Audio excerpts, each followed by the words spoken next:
नमस्कार दोस्तों, आज के इस नए वीडियो में एक बार फिर से आपका स्वागत है। छत्तीसगढ़ के कॉलेज में आपके पास पढ़ाने का सुनहरा अवसर है, क्योंकि छत्तीसगढ़ उच्च शिक्षा विभाग में अतिथि व्याख्याता की भर्ती के लिए नियम जारी किया गया है। 20 पेज का यह नियम नोटिफिकेशन जारी किया गया है। देखिए, अतिथि व्याख्याता नीति 2024, इसके लिए जो चयन की प्रक्रिया क्या रहेगी, आवेदन की प्रक्रिया क्या रहेगी, इनकी शैक्षणिक अर्हताएँ क्या रहेगी, कैसे इनका चयन होगा, कितनी सैलरी दी जाएगी, कितने कालखंड के आधार पर आपका पैसा बनेगा, पूरी जानकारी A to Z मैं आपको इस वीडियो के माध्यम से देने वाला हूं। तो 20 पेज का यह PDF की में पूरी जानकारी के लिए आप वीडियो में अंत तक बने रहे। तो देखिए, हम स्टार्ट करते हैं शुरू से।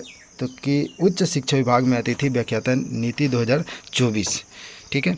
अब देखिए, इसके लिए जो मेन पॉइंट क्या है, तो वर्तमान में राज्य के राजकीय विश्वविद्यालय एवं शासकीय विद्यालयों में प्राध्यापक, सह प्राध्यापक, सहायक प्राध्यापक, ग्रंथपाल एवं क्रीड़ा अधिकारी के नियमित पद रिक्त होने के कारण विश्वविद्यालय महाविद्यालय के छात्र छात्राओं का अध्यापन, प्रायोगिक खेलकूद, पुस्तकालय एवं अन्य कार्य प्रभावित होते हैं। अतः कक्षाओं में अध्यापन कार्य तथा पुस्तकालय एवं खेलकूद संबंधी कार्यों के लिए वैकल्पिक व्यवस्था हेतु यह नीति प्रस्तावित है। इस नीति के तहत महाविद्यालयों एवं विश्वविद्यालयों में नियमित रिक्त पदों के विरुद्ध न्यूनतम शैक्षणिक अर्हताधारी आवेदकों के उपलब्ध होने की स्थिति में अतिथि व्याख्याता, अतिथि ग्रंथपाल, अतिथि क्रीड़ा अधिकारी की व्यवस्था की जा सकेगी एवं निर्धारित न्यूनतम शैक्षणिक अर्हताधारी आवेदकों के उपलब्ध न होने की स्थिति में अतिथि शिक्षण सहायक, अतिथि ग्रंथालय सहायक एवं अतिथि क्रीड़ा सहायक की व्यवस्था की जा सकेगी। मतलब यदि योग्यताधारी आवेदन नहीं मिलता है तो उसमें नियम में संशोधन किया जाएगा, तो इनको चयन होगा। फिर देखिए आगे क्या है, अतिथि व्याख्याता एवं अन्य के लिए रिक्त पदों की गणना। तो स्वीकृत नियमित प्राध्यापक, सह प्राध्यापक, सहायक प्राध्यापक, ग्रंथपाल एवं क्रीड़ा अधिकारी के रिक्त पदों के जो है ये जानकारी कॉलेज से मिलेगी, ठीक है। उसके बाद देखिए आगे की प्रक्रिया क्या है, विज्ञापन आमंत्रण की प्रक्रिया क्या रहेगी। तो अतिथि व्याख्याता एवं अन्य की व्यवस्था हेतु एक समिति का गठन किया जाएगा, जिसमें 5 से 6 सदस्य सम्मिलित होंगे। समिति में कुलपति द्वारा नामित अधिकारी अथवा विश्वविद्यालय अध्ययनशाला के विभागाध्यक्ष, महाविद्यालय के प्राचार्य, वरिष्ठतम शिक्षक अध्यक्ष होंगे एवं एक सदस्य अनुसूचित जाति, अनुसूचित जनजाति, अन्य पिछड़ा वर्ग एवं महिला वर्ग के होंगे। यदि उपरोक्त श्रेणी के सदस्य कार्यरत न हो तो छूट प्राप्त होगी। समिति द्वारा रिक्त पदों की गणना कर विषयवार अतिथि व्याख्याता एवं अन्य हेतु विज्ञापन तैयार किया जाएगा। रिक्त पदों हेतु जारी किए जाने वाला विज्ञापन एक संक्षिप्त विज्ञापन होगा, जैसा कि प्रारूप आपको नीचे दिखाऊंगा, जिसे राज्य स्तरीय समाचार पत्रों में प्रकाशित होगा। इसके अतिरिक्त विस्तृत विज्ञापन का प्रकाशन जो है विश्वविद्यालय महाविद्यालय के नोटिस बोर्ड, विश्वविद्यालय महाविद्यालय की वेबसाइट महाविद्यालय की वेबसाइट नहीं होने पर संबंधित जिले के अग्रणी महाविद्यालय की वेबसाइट में किया जाना अनिवार्य होगा। तो इन सभी की जानकारी के लिए आप हमारे चैनल को सब्सक्राइब करके रख लीजिए। जैसे ही अपडेट आएगा आपको हमारे चैनल के माध्यम से जानकारी मिलता रहेगा। उसके बाद देखिए, आयुक्त उच्च शिक्षा कार्यालय द्वारा ऑनलाइन आवेदन प्राप्त करने में अन्य आवश्यक कार्यवाही के लिए सॉफ्टवेयर ऐप तैयार किया जाएगा। सॉफ्टवेयर ऐप तैयार होने तक आवेदनकर्ता निर्धारित अंतिम तिथि तक अपना आवेदन संबंधित संस्था में पंजीकृत डाक, स्पीड पोस्ट के माध्यम से स्वयं उपस्थित होकर पावती प्राप्त करेंगे। मतलब आप जो है स्वयं उपस्थित होकर भी जिस कॉलेज में आप पोस्ट निकला रहेगा वहाँ जा कर के भी आप जमा कर सकते हैं। उसके बाद देखिए आगे की प्रक्रिया क्या होगी। अब देखिए, इसके लिए मेरिट सूची का प्रकाशन नोटिस बोर्ड पर किया जाएगा। अब शैक्षणिक अर्हता की बात करते हैं। अतिथि व्याख्याता, अतिथि ग्रंथपाल, अतिथि क्रीड़ा अधिकारियों को कार्य करने के लिए न्यूनतम शैक्षणिक अर्हता विश्वविद्यालय अनुदान आयोग, विश्वविद्यालय और महाविद्यालयों के में शिक्षकों एवं अन्य शिक्षक कर्मचारी की नियुक्ति हेतु न्यूनतम अर्हताएँ तथा उच्चतर शिक्षा में मानकों के रख रखाव हेतु देखिए 2018 के प्रावधानों के अनुरूप होगी। अब इसके लिए क्या होगा कि स्नातकोत्तर स्तर पर न्यूनतम 55% अंक, स्नातकोत्तर जो आपका मास्टर डिग्री है उसमें कितना होना चाहिए, न्यूनतम 55% होना चाहिए संबंधित विषय में। परंतु अनुसूचित जाति, अनुसूचित जनजाति एवं दिव्यांग जन अभ्यर्थियों के लिए स्नातकोत्तर की जो स्तर है उसमें 50% रहेगा, मतलब 5% की छूट इनको दी जाएगी। उसके देखिए आयु सीमा। तो आयु सीमा की बात की जाए तो अतिथि व्याख्याता, अतिथि शिक्षण सहायक अधिकतम 65 वर्ष तक, अतिथि ग्रंथपाल, अतिथि क्रीड़ा अधिकारी एवं अतिथि ग्रंथपाल सहायक क्रीड़ा सहायक अधिकतम 62 वर्ष तक, ठीक है। तो इनके लिए उम्र सीमा दिया गया है 65 और 62। छत्तीसगढ़ के मूल अभ्यर्थियों को जो है, मूल निवासियों को प्राथमिकता दी जाएगी। अब देखिए मेरिट अंकों का निर्धारण इस प्रकार से किया जाएगा। अतिथि व्याख्याता एवं अन्य की व्यवस्था हेतु वरीयता सूची। तो इंदिरा कला एवं संगीत विश्वविद्यालय खैरागढ़ कुल अंक 240, 6(1) से 6(4) अनुसार 140 प्लस 100 अंक प्रदर्शन एवं साक्षात्कार हेतु।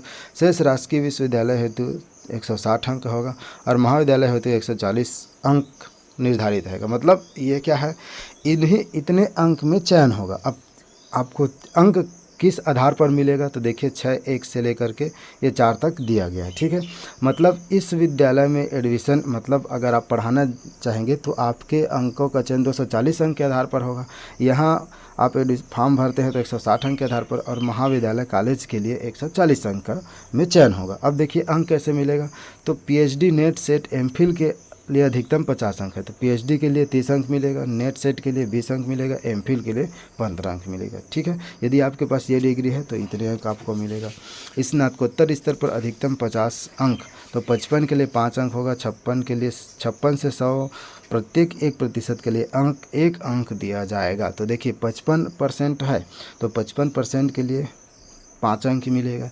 उसके बाद 56 से 100 तक जितने आपके परसेंट रहेंगे, ठीक है, तो आपको उतने अंक, मान लो अब आपका कितना हो गया, मान लो 85 हो गया, ठीक है, 85% है, ठीक है, तो अब 56 से आगे के लिए, ठीक है, तो अब आप जोड़ सकते हैं। ठीक है, तो आप 55 में इसको माइनस कर दीजिए तो कितना हो गया 30, मतलब आपको 30 और 5 35 अंक मिल जाएगा। ठीक है, तो इस प्रकार से स्नातकोत्तर स्तर पर होगा। शोध पत्रों के प्रकाशन हेतु 10 अंक दिया जाएगा। पीएचडी एमफिल में प्रकाशित शोध पत्रों को छोड़कर यूजीसी केयर जर्नल में प्रकाशित शोध जो प्रत्येक शोध पत्र पर 2 अंक दिया जाएगा। अनुभव के लिए अधिकतम 30 अंक। शासकीय महाविद्यालय में एक शैक्षणिक सत्र में न्यूनतम 5 माह अध्यापन कार्य करने पर 5 अंक दिया जाएगा, तो अधिकतम 30 अंक दिया जाएगा। अब आप जितने वर्ष पढ़ाए हैं उसके आधार पर।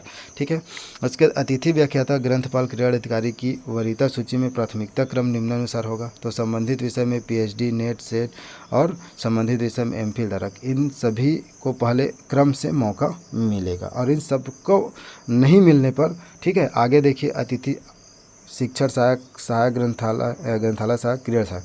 अतिथि शिक्षण सहायक ग्रंथालय सहायक क्रीड़ा सहायक के लिए विश्वविद्यालय अनुदान आयोग द्वारा निर्धारित शैक्षणिक अर्हता अनुसार स्नातकोत्तर पर न्यूनतम 55% अंक होने चाहिए।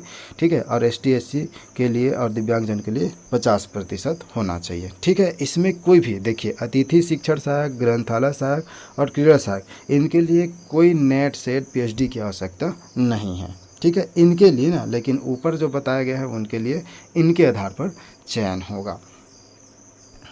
देखिए आपकी सेवा समाप्ति भी की जा सकती है। शिक्षा सत्र के दौरान किसी विषय के रिक्त पद पर नियमित नियुक्ति अथवा स्थानांतरण से पदस्थापना की स्थिति में उक्त विषय के अतिथि व्याख्याता एवं अन्य की सेवा स्वतः समाप्त मानी जाएगी एवं ऐसी स्थिति में श्रेणी 1, 2 एवं 3 के अतिथि व्याख्याता, अतिथि ग्रंथपाल, अतिथि क्रीड़ा अधिकारी विस्थापित श्रेणी में माने जाएंगे। तो इस प्रकार से यदि कोई रेगुलर जो असिस्टेंट प्रोफेसर वगैरह आ जाते हैं तो उस स्थिति में आपको जो है वहाँ से मतलब आपकी पद को मुक्त किया जा सकता है। इस प्रकार से करते हैं मानदेय की। तो अतिथि व्याख्याता के अंतर्गत दे मानदेय। अब देखिए 40 से 45 मिनट के एक व्याख्यान के लिए 400 दिया जाएगा और 4 कालखंडों के लिए प्रतिदिन 1600 दिया जाएगा। तो इस प्रकार से एक माह में अधिकतम 41,600 दिया जाएगा। इसी प्रकार अतिथि शिक्षण सहायक के लिए देखिए 300 है और 1200 प्रति 4 सप्ताह और 30,000 प्रति माह। हाँ, अब देखिए जो 60 मिनट के एक व्याख्यान के लिए 500 दिया जाएगा प्रति कालखंड। तो अगर आपको एक दिन में 4 कालखंड मिलते हैं तो 2000 बनेगा और अधिकतम जो प्रति माह 50,000 दिया जाएगा। दैनिक मानदेय अतिथि ग्रंथपाल क्रीड़ा अधिकारी के लिए देखिए तो 1600 प्रति दिन दिया जाएगा। दैनिक मानदेय प्रति दिवस न्यूनतम 7 घंटा कार्य के आधार पर। तो ये रहा जो मानदेय की स्थिति। ठीक है, प्रायोगिक कक्षाओं की गणना करते समय 3 प्रायोगिक कक्षाओं को 2 सैद्धांतिक कक्षाओं के बराबर माना जाएगा। तो इस प्रकार आप देख सकते हैं इनके आधार पर जो है सैलरी मानदेय दिया जाएगा। अतिरिक्त कार्यों के लिए अतिथि व्याख्याता को प्रति कार्य दिवस 400 रुपये एवं एक माह में अधिकतम 20 कार्य दिवसों के लिए 8,000 रुपये दे होगा। ठीक है, तो इस प्रकार से अतिरिक्त कार्य अगर आपसे लिए जाते हैं तो इस प्रकार से और आपको जो है एक्स्ट्रा पैसा, आपको एक्स्ट्रा मानदेय दिया जाएगा। अवकाश सुविधा इस प्रकार से देख सकते हैं। अवकाश की सुविधा क्या रहेगी, तो अवकाश की सुविधा इस प्रकार से लागू होंगी। यदि आपको और भी किसी प्रकार की कुछ जानकारी चाहिए तो आप कमेंट करके पूछ सकते हैं। इस प्रकार से से। और PDF पाने के लिए, या PDF आपको सीधे हमारे टेलीग्राम ग्रुप से मिल जाएगा। देखिए अतिथि व्याख्याता, तो इस प्रकार से विज्ञापन जारी किया जाएगा। टेलीग्राम ग्रुप का लिंक आपको डिस्क्रिप्शन से मिल जाएगा। टेलीग्राम ग्रुप ज्वाइन कर लीजिए, PDF वहाँ से आप डाउनलोड कर पाएंगे। देखिए अतिथि व्याख्याता एवं अन्य हेतु विस्तृत विज्ञापन का प्रारूप इस प्रकार से जारी किया जाएगा ये, ठीक है। और इस प्रकार भर करके आपको जो है आप भेजना होगा, फिलअप करना होगा। ये जो है विज्ञापन है, सभी जानकारी मैं आपको बता दिया। और शपथ पत्र देखिए 50 रुपये के स्टाम्प पेपर आपको शपथ पत्र भर करके भी फॉर्म के साथ अटैच करना होगा, ठीक है, इस प्रकार से। ठीक है दोस्तों, तो मिलते फिर से एक नए वीडियो के साथ। आज के लिए बस इतना ही। ये रहा फॉर्मेट किसका, फॉर्म का, अतिथि व्यवस्था अंतर्गत मूल्यांकन, ये मूल्यांकन प्रपत्र है, ठीक है। तो आज के लिए बस इतना ही, मिलते फिर से एक नए वीडियो के साथ। Thank you for watching. जय हिंद, जय भारत, जय छत्तीसगढ़।